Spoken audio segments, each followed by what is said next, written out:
Good afternoon students. आज हम chapter number 13 start करने वाले हैं। ओके, चैप्टर नंबर 12 हमें नहीं पढ़ना, ओमिट है वो। ओके, आपके लिए वो ओमिट रहेगा। चैप्टर नंबर 13 हम पढ़ेंगे means of communication.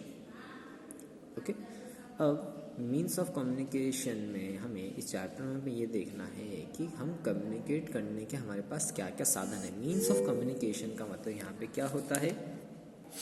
Means of communication का मतलब क्या होता है?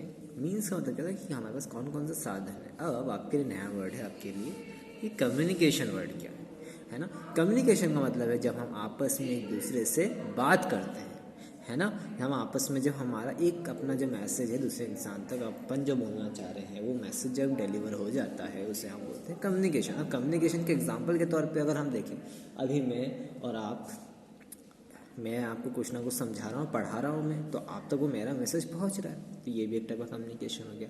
आप फ़ोन कॉल पे किससे फ़ोन पर बात करते हो तो भी वो एक एग्जांपल हो गया कम्युनिकेशन का, जहाँ पे आप अपना बात या अपना जो भी मैसेज है वो सामने वाले तक पहुँचा रहे हो with the help of your mobile phone और कॉलिंग के थ्रू। इसके साथ साथ आप व्हाट्सएप मैसेजेस करते हैं, टेक्स्ट मैसेज भेजते हो, वो भी एक टाइप का कम्युनिकेशन है। इसके साथ साथ आप कई बार आप टेलीविज़न देखते हो तो उस पर न्यूज़ वगैरह चलती है ना, समाचार वगैरह चलते हैं, तो समाचार भी जो उसमें जो समाचार पढ़ रहा होता है वो इंसान भी अपने कुछ संदेश ही पहुंचा रहा होता है, मैसेज ही दे रहा होता है कि देश में क्या हो रहा है, तो वो भी एक टाइप का कम्युनिकेशन ही था। तो कम्युनिकेशन को हम क्या बोल सकते हैं? जब आप अपना मैसेज किसी दूसरे इंसान तक पहुंचाना चाहे उस पूरी प्रोसेस को हम क्या बोलते हैं? कम्युनिकेशन। अब कम्युनिकेशन कैसा हो सकता है? बोल के भी किया जा सकता है, वीडियो कॉलिंग के थ्रू आपने देखा होगा, है ना, आपने कई बार वीडियो कॉलिंग करेगी, वो भी एक टाइप का कम्युनिकेशन होता है। एक होता है रिटन फॉर्म में, है ना, मतलब लिखित रूप में, जैसे कि आप अपनी किताबें पढ़ते हो, किताबें भी आपको किसी ना किसी टाइप का मैसेज प्रोवाइड करती है, आपको अच्छी बातें सिखाती हैं, तो ये भी एक टाइप का कम्युनिकेशन है। हम कई बार समाचार जो है अखबार के थ्रू, जो न्यूज़पेपर होता है उसके थ्रू पढ़ते हैं, तो वो भी एक टाइप का कम्युनिकेशन ही होता है। ओके, वो कम्युनिकेशन का में आएगा, लिखित रूप में आएगा, यानी कि रिटन कम्युनिकेशन।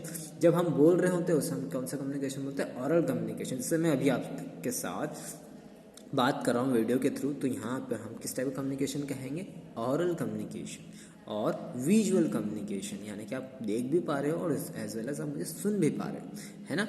तो आइए चैप्टर को स्टार्ट करते हैं। इसे क्या पढ़ते हैं? Means of communication. ओके, अब आज के दौर में हमारे पास कम्युनिकेशन करने के बहुत सारे साधन है ना।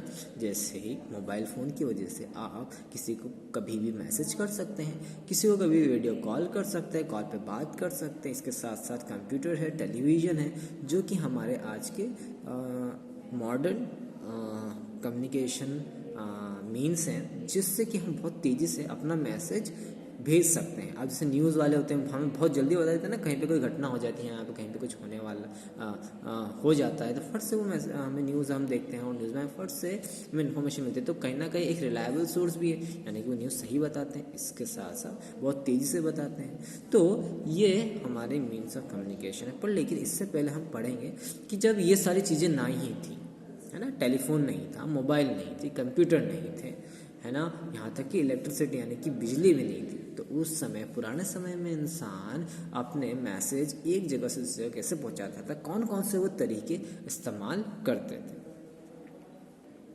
ओके बच्चों, now open page number 119 119। Okay, 119 open कीजिए। ओके, उस पेज पर आपको याली हेडिंग दिखिए, एक ब्लू कलर का बॉक्स दिखेगा। इस पैराग्राफ को मैं समझा रहा हूँ और ये बता रहा हूँ कि पुराने समय में बेटा, अब पुराने समय में अर्ली मीन्स ऑफ कम्युनिकेशन कैसे होता था, मतलब कि पुराने समय में इंसान अपना अगर उसे कोई मैसेज या संदेश पहुंचाना होता था तो किस तरीके के इस्तेमाल वो करते थे। तो एक तरीका था smoke, SMOKE, smoke signals, and DRUM, drum, bits, BEATS, bits. Okay, smoke signals and drum bits. तो हुआ खुद क्या करते थे कि ये जो स्मोक सिग्नल है ना, स्मोक का मतलब होता है धुआं, और सिग्नल का मतलब एक तरीके से हमें सिग्नल प्रोवाइड करना कि आगे कि ये आपको एक तरीके से वो प्रोवाइड करना है इसमें सिग्नल का मतलब कि एक इशारा देना। और उसके साथ साथ ड्रम बीट्स, ड्रम तो आप सभी ने सुने होंगे, जो ढोल जैसा एक इंस्ट्रूमेंट होता था उसको बजाकर संदेश देते थे। तो अब जो धुआं, वो जो धुएं वाला जो इशारा देते थे, स्मोक सिग्नल जो देते थे वो, तो उसमें वो क्या करते थे कि धुआं उड़ा देते थे। तो वो किस बात से उस उन्हें वहाँ के रहवासियों को, जो उस वहाँ पे रहते थे, उन्हें किस बात का पता चल जाता था कि हो सकता है कुछ खतरा होने वाला है, या किसी चीज़, या तो हमें कोई किसी चीज़ से खतरा है, कोई हमें आक्रमण करने वाला है, या फिर हमें जो भी उनके सिग्नल होते थे वो मैं आपको बताऊंगा कैसे। ओके, तो smoke signals and drum beats were used to signify victory और डेंजर, है ना। स्मोक सिग्नल और ड्रम बीट्स का इस्तेमाल किया जाता था ये दिखाने के लिए कि मान लीजिए धुआं जब भी उड़ाया जाता था तो ये ज़्यादातर यही रहता था कि हो सकता है कुछ दूरी पर कोई खतरा है और हमें वहाँ मतलब अलर्ट हो जाना चाहिए। और ड्रम बीट यानी ढोल बजा के घोषणा की जाती थी, कोई भी राजा को, किसी अपनी प्रजा को कोई भी संदेश देना होता था, अच्छा संदेश देना होता था, तो भी वो ढोल नगाड़ों का इस्तेमाल करके अपनी प्रजा तक संदेश पहुँचाते थे। The sounds of drum could be heard far away। अब जो साउंड है ड्रम का, है ना, जब ढोल धमाके बजते हैं या ढोल नगाड़े बजते हैं तो काफ़ी दूर तक उसकी आवाज़ आती है। तो इससे क्या होता है, बहुत सारे लोग उस ढोल नगाड़े को सुन के, और जब सिंस क्या होता है, पुराने समय में केवल यही एक तरीका हुआ करता था कि इसकी मतलब जब भी कोई ढोल नगाड़े बजते थे इसका मतलब कोई संदेश आया है, तो जितने भी वहाँ के रहने वाले होते थे, जो भी प्रजा रहती थी, वो डायरेक्ट जाके उस ढोली जो भी है उसके पास चले जाती है और ढोली वहाँ पे सबको इकट्ठा करके सारा संदेश वगैरह जो भी राजा ने दिया है वो सुना देता था।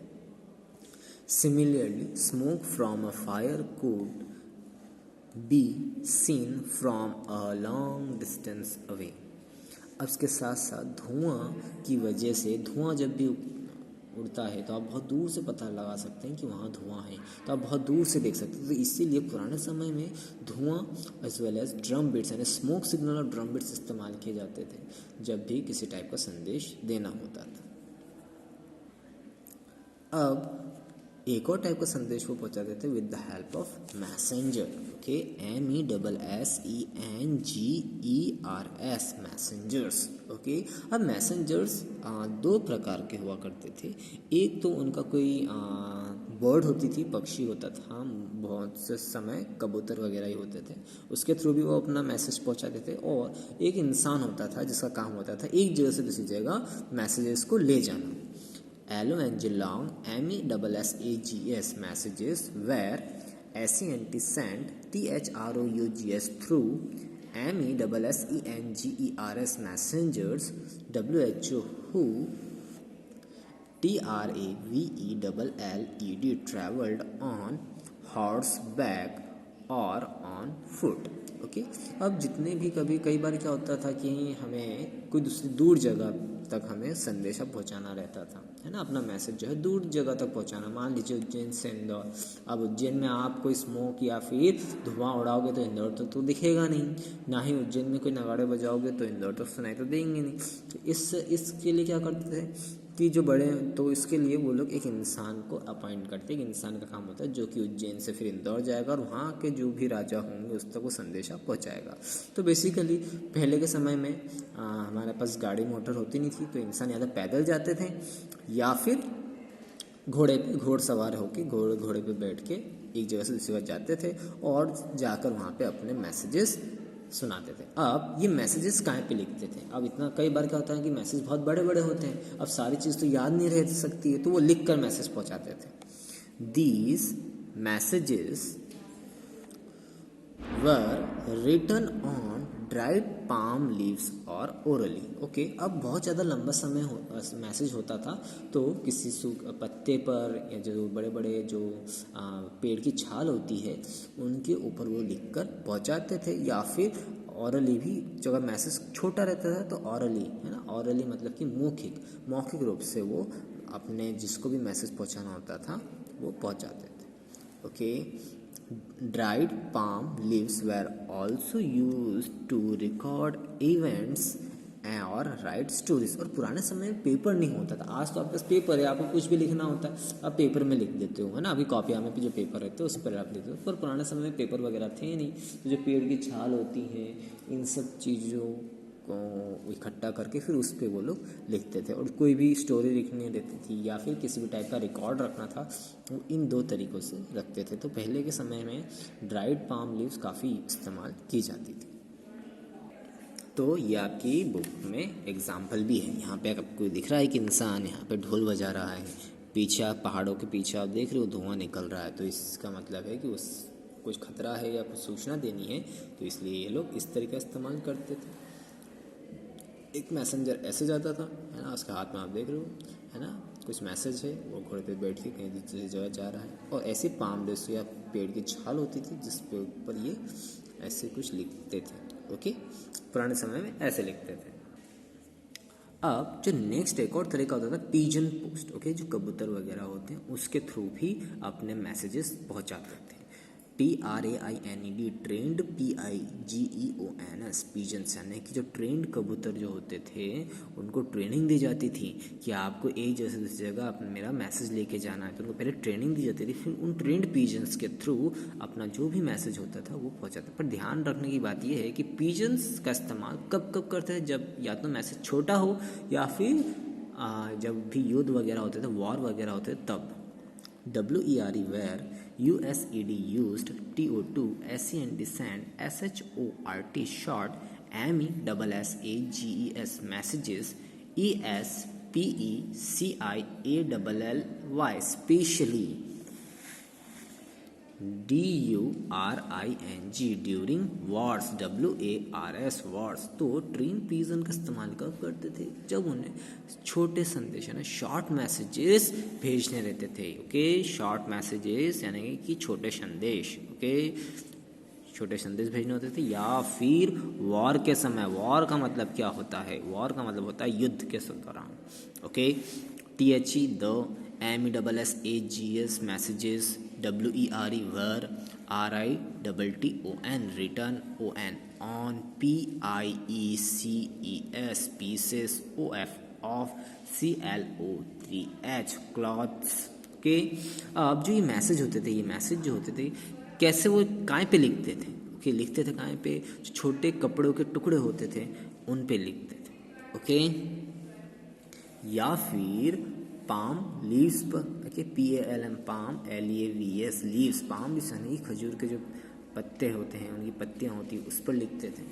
या फिर पेपर्स पर, PAPERS, उन पेपर्स पर भी ये अपने संदेश लिखते थे। ठीक है, these where THESE, these, WERE were, THEN then, TIED tied, TO2 THE the, LEGS legs, OF THE the, PIGEONS pigeons। अब क्या होता था कि ये जो भी अपना संदेश रहता था, हाँ, तो वो जो भी कपड़ा पे लिखते थे या फिर पेपर पे लिखते थे या फिर खजूर की जो पत्तियाँ होती हैं, खजूर पेड़ की जो पत्तियाँ होती हैं उस पे लिखते थे। उस पर लिखकर अब जो संदेश को उनके पाँव के ऊपर बांध दिया जाता था और फिर ये उड़ के वापस हुई चीज़ जहाँ भी इनको जाना होता तो बता देते थे, वहाँ जाके ये लोग सामने वाले इंसान को अपना मैसेज जो वो है पहुँचा देते थे। अब देखो यहाँ पे, है ना, ये इसके पाँव पे ये संदेश उन्होंने बांध दिया है। ओके, अब ये जहाँ भी जिसने भी इसको ट्रेनिंग दी, जो इसका मालिक होगा उसने अपना संदेश इसके थ्रू पहुँचा दिया और ये उड़ के सामने वाले पास चला जाएगा और वहाँ जाके अपने जो मालिक है उसका वो संदेश दे देगा। ठीक है, अब ये तो थे पुराने समय में जब ये सारी सुविधाएं हमारे पास नहीं थी। धीरे धीरे जैसे समय आगे बढ़ता गया तो हमारे पास नए साधन आते गए, है ना। अब जब मोबाइल वगैरह नहीं थे या टेलीफोन वगैरह नहीं थे तो पुराने समय में चिट्ठियाँ लिखी जाती थी, है ना, चिट्ठियाँ लिखी जाती थी और चिट्ठियों को एक जगह से दूसरी जगह पहुंचने में कई बार 5-6 दिन लग जाते थे। पर लेकिन ये एक तरीका हुआ करता था पुराने समय पर। जैसे जैसे धीरे धीरे हम मॉडर्नाइज होते गए, मोबाइल फ़ोन आते गए, टेलीफोन आते गए, तो अब ये चिट्ठियों का इतना ज़्यादा चलन नहीं है। पर आज भी कई जगह जितने भी ऑफिशियल काम होते हैं वहाँ पे इनका चलन है। पर लेकिन आजकल हमें अगर कोई मैसेज पहुँचना होता है तो हम अपना मोबाइल फ़ोन उठाते हैं और किसी को भी कॉल या वीडियो कॉल या फिर मैसेज भेज देते हैं। तो जब हम नेक्स्ट लेक्चर में हम मिलेंगे तब हम पढ़ेंगे सफ़र एक चिट्ठी का, कि एक चिट्ठी कैसे लिखी जाती थी और क्या क्या तरीका पहले के इंसान इस्तेमाल करते थे जिससे कि चिट्ठी एक जगह से दूसरी जगह पहुंचती थी, क्योंकि एक जगह से दूसरी जगह पहुंचने के लिए उसमें एड्रेस वगैरह सब लिखना पड़ता है।